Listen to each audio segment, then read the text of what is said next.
Peace. Hello, ladies and gentlemen. Welcome to Leo's Linguistic Library, Episode 3. Nip came by to say what up. Cheers to another great episode. So, the topic of discussion today is going to be why. Finding a solid why and the importance of your why. We will also be touching base on self-regulation, self-talk, and self-love, the importance of these three things. So without further ado, I'd like to give a quick shout out to my ancestors. Thank you for guiding me, and of course, as always, all praise to the Most High. Right, Nipsey? So, the importance of your why. Now, some of you might be hearing this and thinking, that's obvious, you need to have a good reason. For sure, of course. But your why can be deeper than a reason. For example, my why, which I will be sharing with you guys today, is that I'm doing it for myself.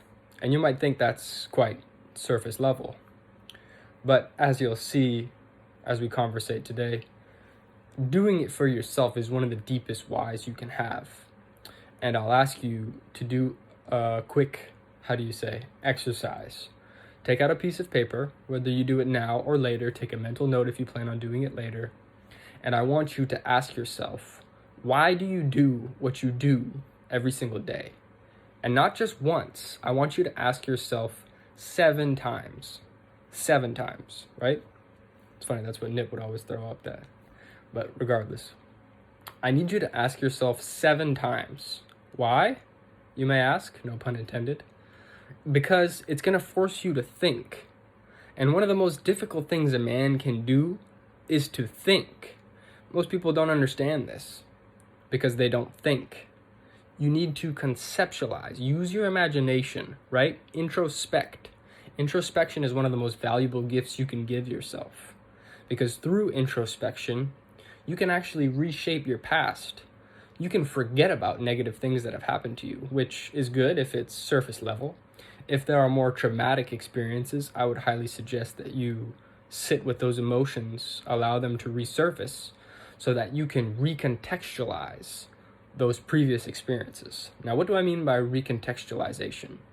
Okay, I'll give you a quick example because my mind works best with analogies. And so I like to share with you guys the way that my mind works best. Because in the same way I like to use masculine references and I like to speak from the position of a man because I am a man, it's more well understood for me and I understand that better. So when I say recontextualization, what I mean is, and here's an analogy. Let's say you were bullied as a kid. I'm sure many people watching this were bullied. People called you weird, right? People said that you were a weirdo or that you couldn't fit in. You weren't funny. Your clothes weren't expensive. They didn't look nice enough. You didn't rock a nice jersey like I do, right? So these situations can sit in your mind for a long time and negatively impact your psyche. Why? Because oftentimes we accept the things that other people say about us. And the reason that we do this is because of low self-esteem, low confidence. This can be repaired. This can be fortified. We'll discuss building confidence in another video. And for those of you that are interested, I'm actually in the process of writing a book right now, which goes through the ins and out of building confidence. It'll be a short book because I'm aware that people's attention span is less. Very similar to this book right here. It's a short book, but it is jam-packed with wisdom, knowledge, and truth from a wise man. Marcus Aurelius, Meditations. For those of you that know, you know. Now, when I say recontextualize the situation, this is what I mean. So these people that called you weird, right? These people that didn't acknowledge the beauty that you have within you. You can recontextualize this situation in your mind. How? By changing your perspective. Because you are the one that sits in the seat of your soul. Your solar plexus, if you want to be specific. Ironic that I wore yellow today. the seed of your soul, right? Your mind's psyche as well, can be merged and molded. One of my favorite quotes is, "Man cannot reform himself without pain, for he is both the marble and the sculptor." Understand this. If you look at that situation and you tell yourself, well, those people said I was weird because I was being weird, or those people thought I was weird and they had every right to do so because I wore purple that day, right? You're fortifying these perceptions. But the truth is, the way I see things, because truth is subjective, not the truth with a capital T, but people's perspective is subjective. If you fortify people's opinion of you and you accept them, understand that people can only enter your kingdom through an invitation, your inner kingdom, right? In the same way that a boat can only sink if the water gets within the boat. When you fortify these things, these opinions of other people, in my opinion, other people's opinion of me are none of my business, so I don't care. But this is something that I've developed over time, because the truth is, I used to care, very much so. Let's go back to recontextualization, so we don't get too far off the beaten path. How do you recontextualize something? By flipping it in your mind, right? We have this gift as human beings. We can rationalize things. Rationalization is essentially a process of logic. If you are too in your emotions and you are too busy feeling what you feel, you will not be able to rationalize. And I will also say, if you are hyper-rational, that's not always a good thing. It's important to feel what you feel, right? Because as a wise man once told me, Aaron Dottie, shout out to you, Aaron, feeling is healing. If you feel it, you can heal it. But in this specific situation, we're talking about rationalization, right? So that we can recontextualize what has happened in our past. And why do you think we would do this? To build more confidence and to also reshape your psyche. You can mold your mind, right? Molding your subconscious mind is quite difficult. Not impossible, it's more difficult. But your conscious mind is more like a feather blowing in the wind. And most people, they hope that their mind blows them from happy place to sad place, and they have no real control over how their mind works in the day-to-day basis. They are stuck in the patterns, the habits that they live, and they call this life. Now, I will show you real quick how to recontextualize this, because I believe a true sign of intelligence is taking a complex concept and reformatting it in a way that is easily digestible to people, okay? So if I were to flip it on its head and say, and through rationalization, I can see that a lot of the times when people judge you, it's a projection of their own insecurity. So the people that were calling you weird, a weirdo, they were actually very scared of having people see them as weird. So the first thing they did was called you weird. So now he's the weirdo, right? We don't have to worry about me being weird when he's the weirdo, right? Now, understand, maybe I am weird. There's nothing wrong with that. The truth is, I would rather be weird than like everybody else. Because if you're just like everybody else, what are you? So when I say recontextualization, this is what I mean. Flip it on its head. Make it so that you understand that they were picking on you because they saw how strong you really were. They were picking on you because they were fearful that your confidence would outshine them, that your light would outshine them, right? Now, whether this is true or false, does it matter? Does it really matter?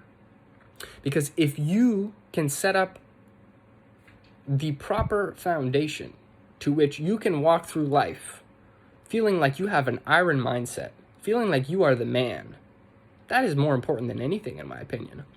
Not a delusional sense of confidence, because of course this can be done as well. And a lot of celebrities do say that a delusional sense of confidence is essential to being successful. I don't agree. I believe authentic confidence is what is required. And authentic confidence comes from facing your fears, doing difficult things. And once again, difficult things are subjective. You decide what is difficult in your life. If you're scared of the dark and you go sit in a dark room for 5 minutes, that is difficult for you.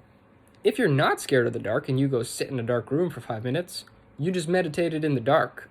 It's not a difficult thing. Difficult things boost your confidence, right? And I'll give you guys a personal example right after I go full circle with this recontextualization. The recontextualization is in your control.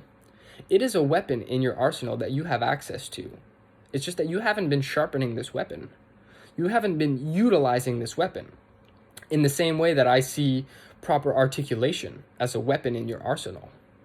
If you don't practice your articulation, if you don't speak in a way that is compelling, and you can't stitch together phrases in a compendious manner, then you'll never be good at linguistics. This is the truth. If you practice this every single day, you're going to get good. And a great example for this is if you look at someone like Steph Curry. How many shots a day do you think Steph Curry takes from the three-point line? Yes, he's the best in the world. But how many shots a day do you think this dude practices? I don't know the number off the top of my head because, to be honest, I don't really follow sports that much anymore. I'm more focused on the businesses that I'm building and the internal work that I'm doing and my life because it's in my control. But nonetheless, it's impressive. The way this guy shoots, he is so confident. I've seen this dude multiple times take a jump shot, turn around before it goes in, and he puts his hands up like he's the king of the world. Amazing. That confidence is out of this world. And I'll ask you, how do you think he got to that point? How do you think he got to that level of confidence? Do you think he's missed shots? Right? Because they say a good shooter has a short-term memory, right? So you don't remember the shots that you missed. Because if you remember the shots that you missed, you're going to be thinking about that the next time you shoot. Only remember the successes. I heard a YouTuber say it once, and I forget his name, my apologies, but I'll shout you out in a different podcast. I said it so it'll be done. He said, remember the lesson, forget the teacher. And I was like, that is genius. I love that. And I don't think that applies to every lesson because oftentimes it's important to give credit to the teachers that have taught us. But when you remember the lesson and you forget the teacher, oftentimes you can forget all the negativity that is associated to the teacher. And when you remember the lesson and you compile lessons in the same way that you can skill stack, we're going to be talking about skill stacking in another podcast because I think this is another weapon in your arsenal that you should be sharpening daily. When you do this, you become more confident. And as a man, I believe that there are few things as important as confidence. A lot of women say that they're incredibly attracted to confident men. And it's true. They are because confidence requires bravery. It requires courage. And more importantly, you're taking a risk when you're confident, right? When you approach that pretty girl and nobody's around, there's not as much pressure. It's not fourth quarter. It's not crunch time, right? But when you approach a woman in front of all of her friends and there's people watching you, plus there's traffic going by and people are listening to you speak to her, the stakes are higher, right? That requires more confidence. And I'm telling you, brothers, if you do this, you already got your foot in the door. Because I used to think like picking up women was difficult, speaking to new women was difficult, but the reality is, brother, the competition is far and few between. Women don't get approached these days, especially the pretty ones. They don't because too many people are fearful to do so. Now, don't get me wrong, women are getting bombarded in the DMs and private messages or whatever you want to call it. But I'll ask you, how much risk is associated to sending a DM? Pretty low, right? How much courage does it take to send a DM? My point stays. So I invite you, next time you see a pretty girl, approach her, man. And you don't got to get the number right away. What if you just used it as an opportunity to build your confidence? What if you just utilize this opportunity to sharpen your weapons? Okay? And I want to preface this real quick and I want to reference because a lot of the men I've worked with have a fear of rejection in terms of approaching women. Recontextualize that. Recontextualize that fear of rejection, and I'll tell you exactly what I did to get rid of it, because it was a fear that I used to have. I now see rejection as protection or projection. Because the truth is, growing up, rejection was a bad thing. You saw rejection and you felt like a failure. You felt like you didn't try hard enough. You felt like people would make fun of you for being rejected. And they would most of the time. But I don't see it that way. Especially when approaching women, but I also apply this to business.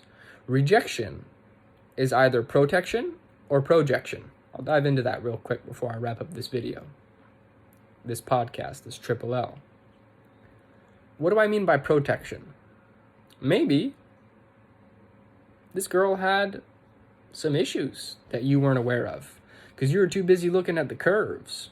You were too busy looking at the body. You were too busy looking at her hair. You were too busy looking at her pretty face. You didn't even bother to get to know her mind. Maybe the universe was protecting you from someone that you were not meant to be with. Right? Or protection or projection. Maybe there's something better for you. Maybe she's just around the corner. Maybe you'll meet her in a year. Maybe you'll meet her in 10 years. Maybe you'll meet her in 10 seconds. But you are being projected to what you deserve in life. And when you start to see things like that, reality shifts. Because when you change the way you look at things, the things you look at start to change. I'll say that again for the people in the back. When you change the way you look at things, the things you look at start to change. Listen, this changed my life. And it's one of the reasons that I'm such a big fan of Stoicism. Because Stoicism teaches you to focus on the things that are in your control. You know what's always in your control? Your perspective, how you choose to see things, which once again brings me back to recontextualization.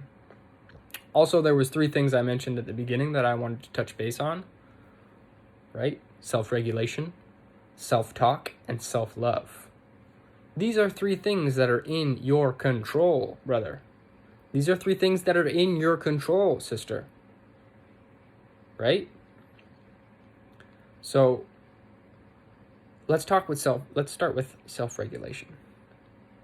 You might not feel at this point in time like you have the ability to self-regulate yourself because of certain addictions, tendencies, habits, let's say. But one quote I think of that comes to mind at this time is that you can tell the size of a man by the size of his problems. And I use the word man once again because I operate under a masculine frame. I am a man. Take it as you will. If the shoe fits, wear it. If it doesn't, go to a different sneaker shop. You are in control of your habits. You can decide if you want to wake up tomorrow morning and take a jog. Why would you do that? Why would you take a cold shower first thing in the morning? Because it is difficult. And it calluses the mind. Because the mind is a wonderful worker, but it is a terrible master. When your mind controls you, you do things that are unspeakable. You do things that you regret. And doing something difficult first thing in the morning, like going for a run, doing a workout, taking a cold shower, you callous your mind to understand that I'm in charge. What I say we do, period. And once you get this level of self-regulation, there are many things that you can do in life, and there are few things that can stop you. Ashe. Now let's talk about self-talk. Got it. Almost fell. Let's talk about self-talk. When you speak to yourself in a loving way, do you think this boosts your confidence? And when you speak to yourself in a negative way, do you think this boosts your confidence? Once again, this is in your control. Learn to have an inner dialogue that you would be proud of. And I'll use, once again, an analogy. Imagine if all of the things you said to yourself were tattooed on your skin. Would you be more careful about what you say? Another thing I'd like to mention about this, and this also ties into self-love, which is the next point that I'm going into. If you are alone and you feel lonely, or you feel bored and, let's say, unsatisfied, they say that's because you're in bad company. Fix that. Because if you don't like being with you, I probably won't like being with you. Your girlfriend probably won't like being with you. Your friends probably won't like being with you. Learn to love yourself. And this is possible through loving self-talk, right? Speak to yourself in loving ways, brother. Speak to yourself in loving ways, sis. Understand that inner dialogue is super powerful. And I've said it before, but Psycho-Cybernetics by Maxwell Waltz is a fantastic book to understand this. When you start to speak to yourself in a loving way, you start to value your own opinion, and your word holds weight. So then, let's say so-and-so says, "Ah, man, I don't like his glasses. I can't believe he really wore a gold jersey." I don't care. Whatever you say about me is your opinion. And once again, to go back to the point that we said before, your opinion is none of my business. Talk about me all you want. Talk about me to your mom. Get on a phone call with your dad and talk to him for 3 hours. You just wasted 3 hours talking about somebody else instead of fixing your own life, improving your own life, sharpening the weapons in your arsenal. Ashe. Now, real quick before I close off, let's talk about self-love. The reason I want to touch base on this is because I've realized over the years that you can only love people to the degree in which you love yourself, which is deep. Think about that. The more you love yourself, the more you learn to love yourself, what you like, the things you like, the clothes you like to wear, the food you like to eat, the music you like to listen to. Once you allow yourself to fully express these things, you love yourself more. And then you can love the people in your life more. Now, do you think this is going to positively or negatively affect your life? If you love the people in your life more on a deeper level, to the point where you can love people unconditionally, which takes time and it takes practice. It also takes discipline. But I'm telling you, it's possible, brother. It's possible, sis. You can love people unconditionally. I'll leave you guys with one of my favorite quotes that I've actually heard this week, and it's helped me a lot through the few things that have been going on in my personal life. Forgiveness is difficult, but the hardest part is often letting go. And this is true. Because to forgive, and oftentimes we think, I gotta forgive him because of XYZ. I gotta forgive her because of this and that. I gotta do it for you. Do it for you. Forgive that person even if they didn't apologize. Forgive that person even if they didn't realize how wrong they really did you. You know why? Because you love yourself. And once you start behaving in this manner, once you start behaving like this, it'll be very difficult to go back to the way you used to treat yourself. It'll be very difficult to fall back into the way that you used to speak to yourself and how little self-regulation you had. Remember, self-regulation, self-talk, and self-love. Learn to recontextualize your past so that you can heal yourself in the present. Because when we heal ourselves in the present, we are not only just healing ourselves, we are healing past, present, and future versions of ourselves. Ashe. This is why I wanted to document this quick Lll podcast, Leo's Linguistic Library. It's been a very busy day, and I didn't think I would find the time to do the podcast. I was just about to make dinner, but then I realized this is a priority in my life. And you know what? I enjoyed this conversation. And more so, I'm happy that I've developed the self-regulation to do what I said I'm going to do. Because when I woke up this morning, I said, I'm going to do a podcast, right? And if you remember correctly, on my first podcast in episode 1, I said I'd be doing one a week. This is my third one this week. I've been crushing it, bro. And I'm proud of myself. That's self-talk, right? It's contagious. That's why you just subscribed. That's why you just hit the like button. It's why you just commented down below. Because I aspire to inspire. I don't do this to be the grand master and to look down on people. No. I do this because I love you. I love you the way I love myself, Reflection. And I aspire to inspire you so that you may inspire the people in your life. And that you may become the man you're destined to be. That you may become the woman you're destined to be. And it all starts with self-regulation, self-talk, and self-love. Ashe. I hope you all have a wonderful night. I'm sending you all tons of positive energy. And of course, all praise to the Most High. Cheers, guys.